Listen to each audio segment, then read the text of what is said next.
ইরানে অব্যাহত হামলা চালাচ্ছে ইসরায়েল ও যুক্তরাষ্ট্র। ইরানের রাজধানী তেহরানের আকাশে যুদ্ধবিমানের প্রচণ্ড শব্দ এবং সেই সঙ্গে বড় ধরনের বিস্ফোরণের আওয়াজ শোনা গেছে বলে জানিয়েছে আল জাজিরা।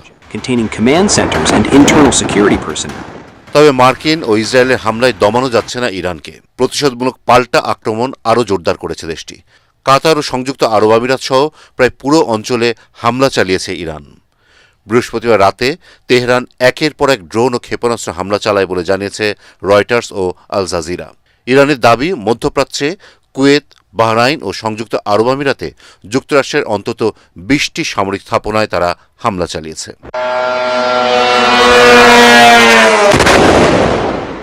তবে অধিকাংশ হামলা প্রতিহত করা হয়েছে বলে দাবি করেছে দেশগুলো। সৌদি আরবের প্রতিরক্ষা মন্ত্রণালয় জানিয়েছে, প্রিন্স সুলতান বিমান ঘাঁটি লক্ষ্য করে ছোড়া 3টি ব্যালিস্টিক ক্ষেপণাস্ত্র তারা ধ্বংস করেছে। বাহরাইনের রাজধানী মানামায় 2টি হোটেল ও একটি আবাসিক ভবন লক্ষ্য করে হামলা হয়েছে, তবে এতে কোনো হতাহতের খবর পাওয়া যায়নি।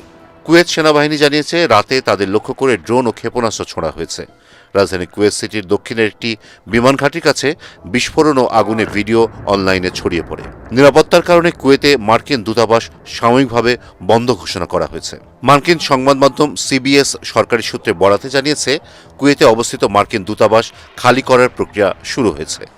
কাতারের কর্মকর্তারা জানিয়েছেন, তারা 13টি ক্ষেপণাস্ত্র প্রতিহত করেছেন। একটি ক্ষেপণাস্ত্র দেশটির জলসীমায় পড়েছে। এদিকে ইরানের সামরিক কর্মকর্তারা বলছেন, শত্রুর ঘাঁটিতে কঠোর আঘাত হানা অব্যাহত থাকবে।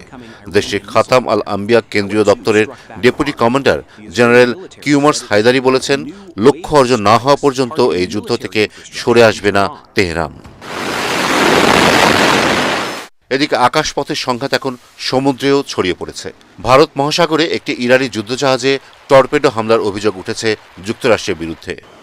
ইরানের সামরিক কর্মকর্তাদের বক্তব্য, যুক্তরাষ্ট্র, ইসরায়েল এবং তাদের সমর্থনকারী কোনো জাহাজকে হরমুজ প্রণালী পার হতে দেওয়া হবে না। বিশ্লেষকদের মতে, পরিস্থিতি দ্রুত নিয়ন্ত্রণে না এলে এই সংঘাত দীর্ঘমেয়াদী আঞ্চলিক যুদ্ধের রূপ নিতে পারে। এদিকে ইউরোপের কয়েকটি দেশ পরিস্থিতি ঘনিষ্ঠভাবে পর্যবেক্ষণ করছে। ফ্রান্স সাইপ্রাসে যুদ্ধজাহাজ পাঠিয়েছে, আর ইংল্যান্ড সেখানে অ্যান্টি মিসাইল প্রতিরক্ষা ব্যবস্থা মোতায়েন করেছে।